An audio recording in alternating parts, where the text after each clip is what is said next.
Bien, veamos ahora entonces qué significa esto, de que la ciencia que estudia lo que es en tanto que algo que es recurre a un primer principio. Veamos ciertas cosas, ciertas aclaraciones que nos hace Aristóteles. ¿Eh?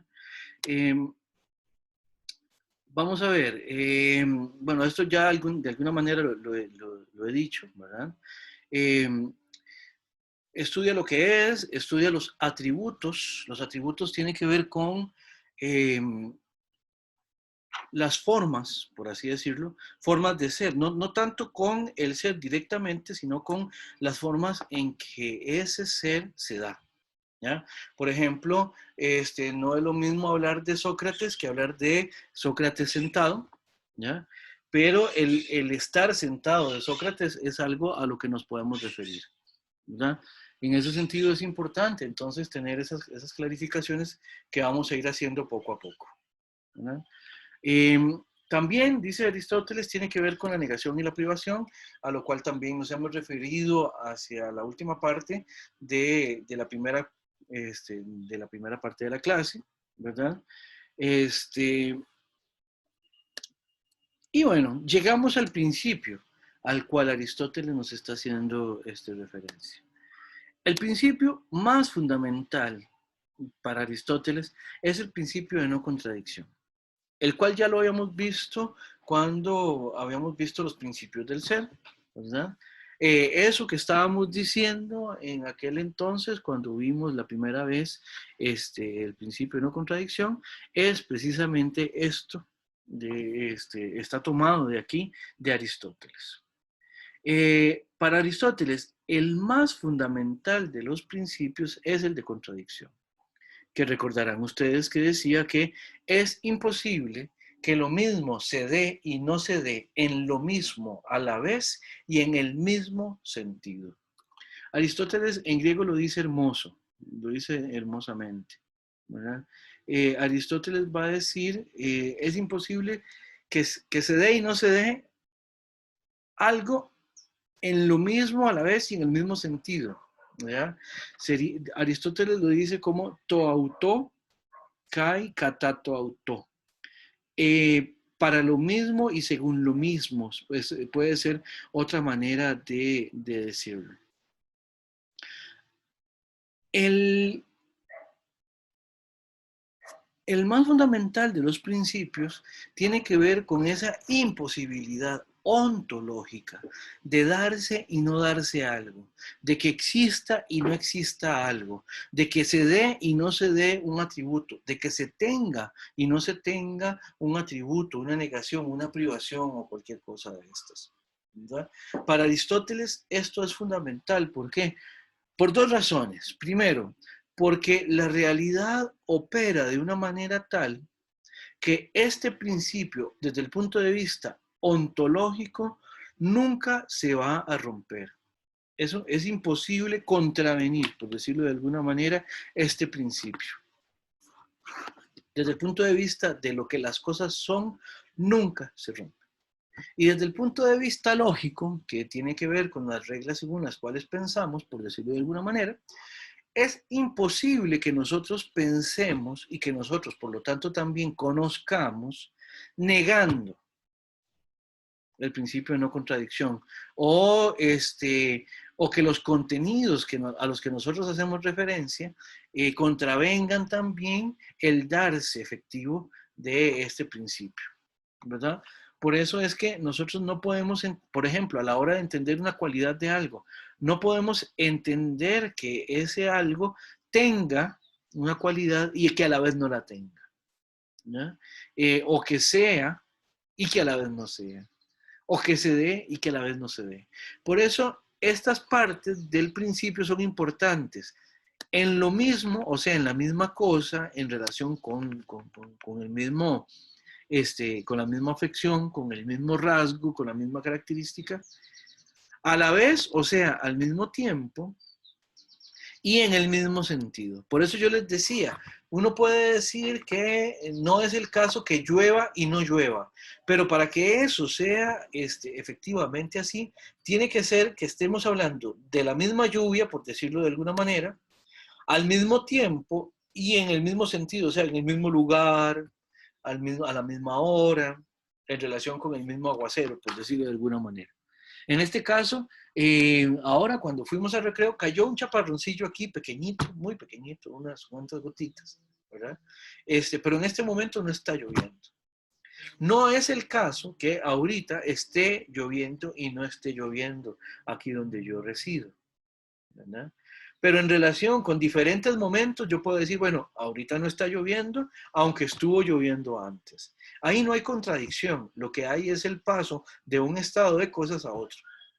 Lo que no es posible es que dentro del mismo estado de cosas, al mismo tiempo, simultáneamente, en relación con lo mismo, no puede darse y no darse una cosa o las características que tiene o los rasgos que presenta. ¿Preguntas con esto? No, no es una pregunta, profe, pero digamos, no es lo mismo que yo piense, o sea, un principio de contradicción podría ser que no es lo mismo que yo piense y a la vez no piense, o sea, yo solamente estoy pensando, no puedo no pensar en ese preciso momento. Sí, lo que puedes estar pensando en una cosa y no en otra, ¿ya? Por ejemplo, yo en este momento, bueno, y vea lo curioso, porque cuando apenas le diga el ejemplo va a ver que vamos a empezar a pensar en eso. En este momento, digamos, yo no estaba pensando, para hacer el ejemplo, yo no estaba pensando en una jirafa. Y ahora, solo con decirlo, tanto yo como ustedes están pensando en una jirafa, aunque no lo quieran, aunque no lo quieran. Ahora, no puede ser que yo esté pensando en una jirafa y a la vez no pensando en una jirafa. Ahí no hay posibilidad de que se dé uno y el otro al mismo tiempo, en el mismo momento, porque eso sería contradictorio. Sí, Cintia. Claro, profe, sí. Perfecto, perfecto. Este, esto va a ser fundamental y lo vamos a retomar también en otro momento. Así que para que recuerden siempre este principio como el más fundamental. Los otros que habíamos visto, el de identidad y el de no contradicción, siguen siendo lo importantes que son, pero en este momento no nos vamos a referir a ellos y eso es importante tenerlo en cuenta. Por último, nada más nos queda de esta primera parte o de esta parte que estamos evaluando, nada más nos queda revisar la propuesta de Aristóteles según la cual hay tres filosofías teóricas. Esto simplemente como para que recuerden aquello de que la propuesta teórica, el hacer teoría tiene que ver con cierta forma de contemplar el mundo. Hay tres disciplinas que se dedican a ello: la física, las matemáticas y la ciencia primera. En ese sentido es importante clarificar a qué se dedican cada una de ellas, ¿verdad? La física, que es el estudio de las cosas de la naturaleza. También tendríamos que ver las matemáticas como aquella que se dedica, dice Aristóteles, a realidades inmóviles, ¿verdad? Y que no son capaces de existencia separada. Ahorita vamos a ver qué quiere decir esto de separado o no separado. Y la ciencia primera, que tiene que ver con realidades que son capaces de existencia separada e inmóviles. Esto de las cosas que pueden existir separadas y que no son inmóviles o que son inmóviles, tiene que ver con lo siguiente. Que algo exista separadamente quiere decir que es algo, ontológicamente hablando, es una entidad independiente. Por ejemplo, yo estoy sentado en la silla. La silla y Sanchitos tienen existencia separada el uno de la otra. Eso lo que quiere decir es que somos seres independientes, la silla y yo, ¿verdad? Ahora, por ejemplo, el peso que tiene Sanchitos, que deposita en la silla cuando se sienta, ese peso que yo tengo, no existe de manera separada de mí. ¿Por qué? Porque es un rasgo que está en mí. No es que esté por un lado Sanchitos y por otro lado su peso. O no es que esté por un lado Sanchitos y por otro lado su color. No, son cosas que coexisten, que coexisten. El peso o el color son rasgos de las cosas en las que están. Por lo tanto, son rasgos o características que no existen separadamente. Quiere decir que no son cosas, no son ontológicamente separables de aquello en lo que están. Y con respecto a la movilidad o inmovilidad, aquí inmovilidad o movilidad se refiere en relación o están referidos al devenir. Por ejemplo, la física se va a referir a cosas móviles. ¿Por qué? Porque todo lo que ocurre en la naturaleza es corruptible, ¿ya? Cambia, deviene. Las matemáticas son realidades inmóviles. ¿Qué quiere decir esto? Que aquellos objetos a los que nosotros nos referimos cuando estudiamos matemáticas son objetos que no cambian. Por ejemplo, un triángulo, las características que tienen los triángulos son las mismas siempre. ¿Ya? No es que el triángulo se corrompe. No, no, el triángulo sigue siendo, tiene y teniendo las mismas relaciones siempre. Mientras siga siendo triángulo, va a mantener las mismas relaciones, las mismas proporciones, las mismas características, las mismas propiedades. Precisamente porque son objetos completamente abstractos, no son concretos, no son tangibles. Sí, básicamente. De estos, vean cómo Aristóteles, de alguna manera, a estas tres ciencias teóricas les tenía algún aprecio o o las refería con algún tipo de importancia. No sé si tendrán alguna pregunta hasta este momento. Todo está clarísimo. No, profe, yo quedé ahí como un toque perdida cuando, ok, usted dijo que el peso y el color son rasgos inherentes, digamos, de las cosas, que no se pueden separar de ellas, ¿verdad? Correcto, correcto. Y yo digo que la movilidad y la inmovilidad, y ahí me perdí. Ok, la movilidad o la inmovilidad de acá tiene que ver con el devenir. Y en ese Ah, sentido, al tener que ver con el devenir, lo que estamos refiriendo es al cambio que puedan tener. Por eso es que dijimos que las matemáticas hablan de realidades inmóviles. ¿Por qué? Porque los objetos de las matemáticas, propiamente hablando, no cambian. ok, ok. Entonces, pero las otras sí, las móviles. Sí, las móviles sí cambian. Muy Por bien. ejemplo, vean que un árbol, los objetos vivos o los objetos geológicos de los cuales hemos hecho, a partir de los cuales hemos hecho ejemplos en esta clase, son objetos que devienen, son móviles. Un árbol puede morir, un árbol puede ser transformado en madera y a su vez puede ser transformada, que a su vez puede ser transformada en otros objetos, muebles, artículos, lo que sea, ¿verdad? Eso es movimiento, eso es que sean cosas móviles. Sí, Sí. Ujú. perfecto. ¿Alguna otra pregunta con esto? Profe, si no molesto, me gustaría hacer dos preguntas Por con favor. relación al principio de no contradicción. Perfecto. Bueno, yo siempre me he considerado muy aristotélico metafísicamente. Platón me cae muy malillo. Entonces, yo Ok. quería preguntarle a usted esto porque es que genuinamente no lo entiendo. Que, bueno, mi profesor entiendo que en lógica el principio de no contradicción se representa como una disyuntiva entre P y no P. Bueno, Eso es, aquí está, lo puede ver en la pantalla, ¿verdad? No es el caso que se dé A y no A. ajá, Cambia A por P, no hay ningún problema, ¿sí? sí. Entonces, bueno, mi profesor de lógica se quejaba de que esa conquista la consigue a partir de no tener ningún sentido existencial. Y entonces yo quería preguntarle a usted justamente eso. ¿Qué se sigue después de eso? O sea, ¿qué me dice eso? O sea, dice que dos cosas no pueden ser a la vez, pero eso significa que, digamos, todo en el mundo, por ejemplo, es una mesa o no es una mesa. No me está diciendo nada, no me está diciendo qué hay de lo demás. Me está diciendo que hay mesas y que no hay mesas, pero al fin y al cabo no me está diciendo mucho, me explico. O me está diciendo que una mesa, perdón, tiene razón, Ajá. lo confundí con el principio de tercero excluido, que esa era parte de mi pregunta. O sea, ¿cuándo es el principio de tercero excluido? ¿Cuándo es el principio de no contradicción? ¿Cuándo estoy diciendo que algo puede y no puede ser? ¿Y cuándo estoy diciendo que algo tiene que ser oscuro o claro? ¿Me voy a Ok. entender? Sí, claro, claro, claro. De alguna manera ya eso lo habíamos visto cuando vimos estos principios en las nociones generales. Ahora, yo le diría algo, habría que ver en qué el contexto de la explicación, ¿verdad? En la que su profesor de lógica le decía esto de la afirmación, de que A y no A es la manera lógica de expresar algo. Vea, para Aristóteles expresa también las formas de ser en la existencia. Ojo, aquí no me está diciendo algo sobre lo que es A y sobre lo que no es A. Lo que me está diciendo es que si algo es A, no puede a la misma vez no ser, no serlo. ¿Ya? Y si tiene que ver con una forma de ser de las cosas.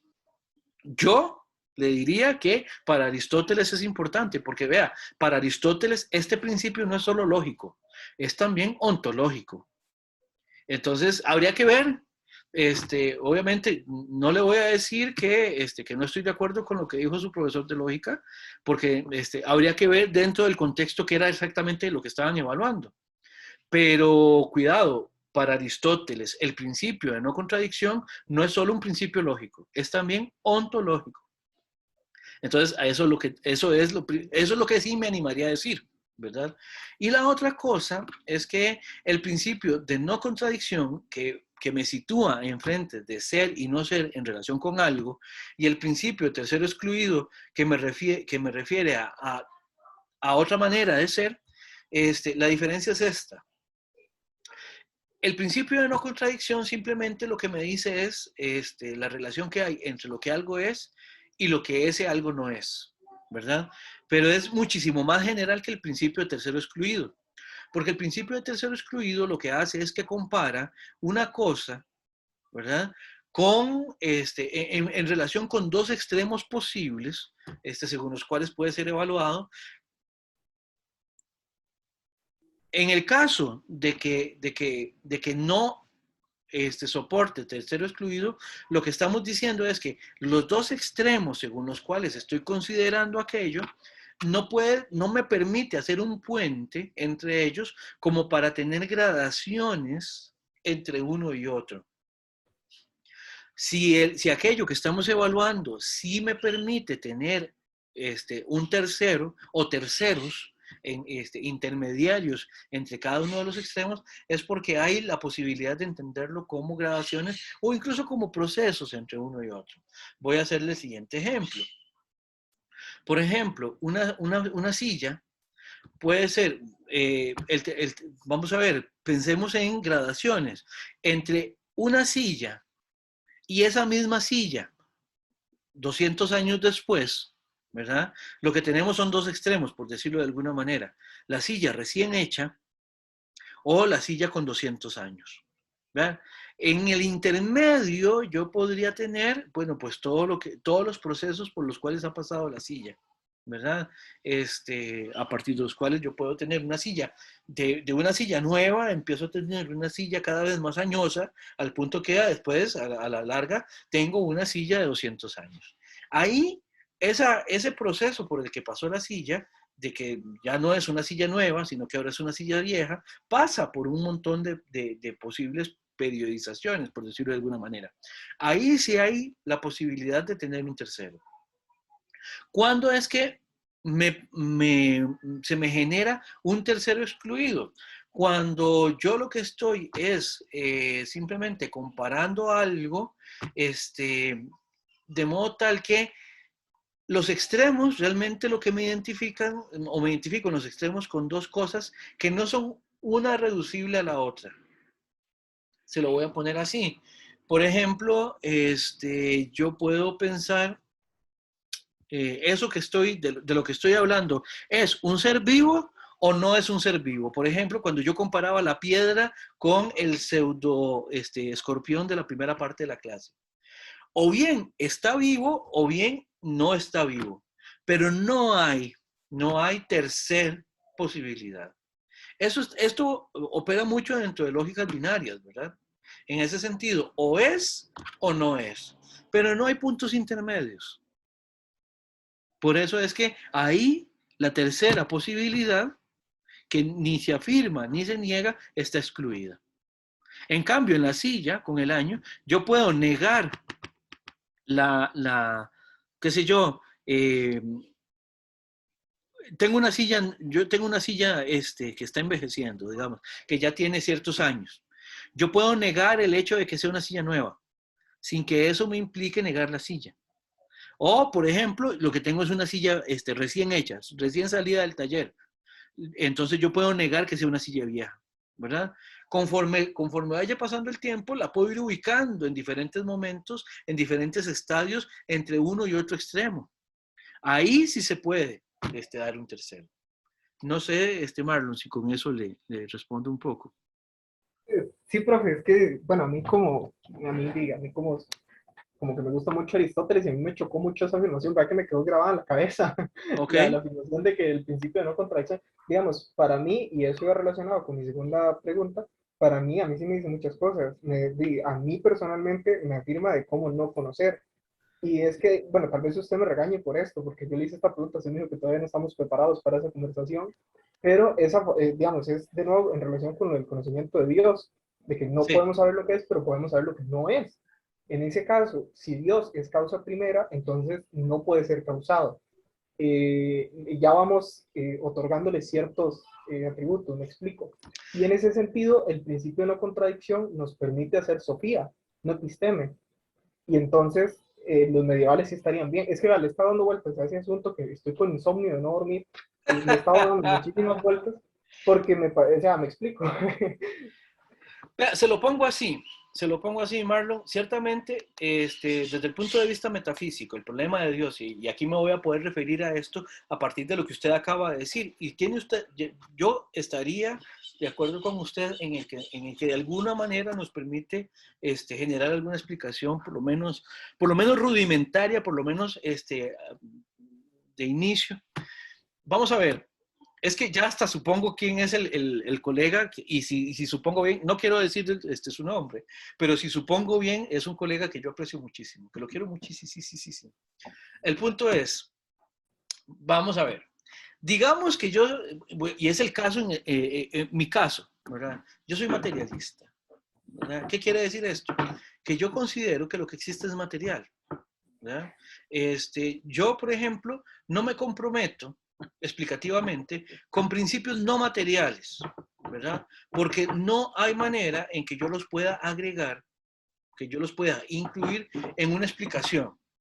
Eso no quiere decir que mi explicación sea completa, cabal, ¿verdad?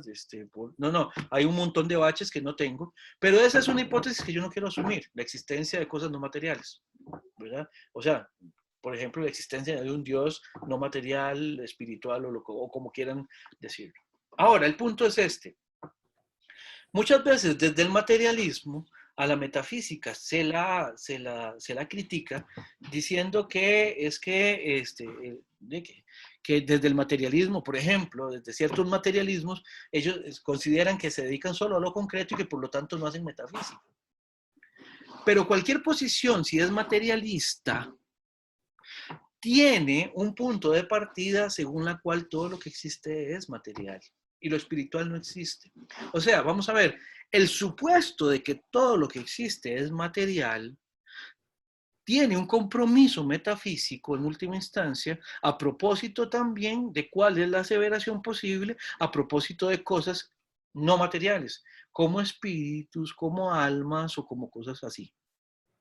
Entonces, ¿qué es lo que quiere decir esto? Que eso que usted apuntaba, de que si se da A y no A, o sea, si operamos según el principio de no contradicción, una vez que afirmamos ciertos supuestos, también se implican ciertas cosas en lo metafísico.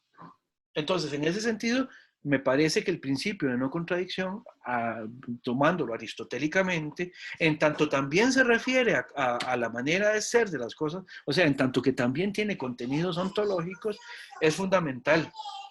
Es fundamental. Y en ese sentido, Marlon, yo también soy del team Aristóteles, completamente.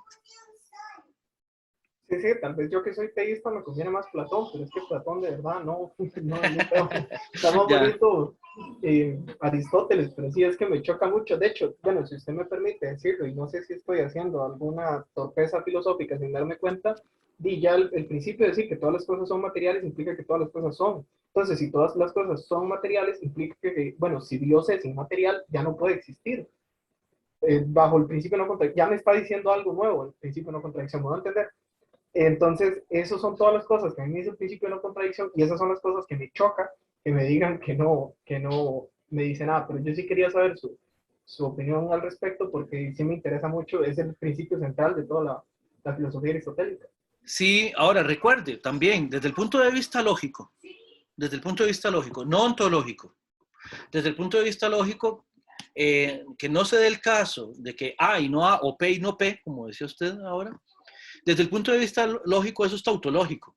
O sea, cuando estamos hablando de tablas de verdad, las tautologías, de alguna manera, eso es lo que nos refiere. Es una proposición que en ese sentido no nos dice nada que no sepamos, en tanto que cuando decimos que algo que es no puede ser que no sea, o que algo que tiene una característica no puede ser que no la tenga, pues que no nos diga nada ahí lo que significa no es que sea completamente irrelevante, no, es que es tautológico, en algún sentido es redundante, pero vamos a ver, ahí desde el punto de vista lógico también tenemos que ubicar qué es lo que eso significa y cuál es el sentido que puede portar esto de la tautología, ¿verdad? Ahora, una vez además que lo pasamos al ámbito ontológico, pues bueno, y seguimos discutiendo un montón de cosas, claro. Sí, profe, no, tiene razón, se me ha olvidado el concepto de tautología. No, una falla horrenda de mi parte. Creo que puede ser eso, creo que puede ser eso, ¿verdad? Y ciertamente las tautologías a nosotros nos dicen poco, pero bueno, está bien, sí, pero las tautologías no son solo eso, ¿verdad? Es como el ejemplo, generalmente se recurre al ejemplo de que la tautología no nos dice nada, como por ejemplo cuando uno está en un diccionario y uno dice, por ejemplo, afección, acción y acción de afectar. Y entonces uno se va a la definición de afectar y uno dice es generar una afección, ¿verdad? Entonces ahí sí es completamente recursivo y ahí uno se queda como poco informado. Pero bueno, son ámbitos, digamos, en que todas estas cosas se engarzan, ninguno de los cuales excluye al otro y ninguno de los cuales es suficiente de suyo. O sea, me parece. No sé si habrá alguna otra pregunta, algún comentario.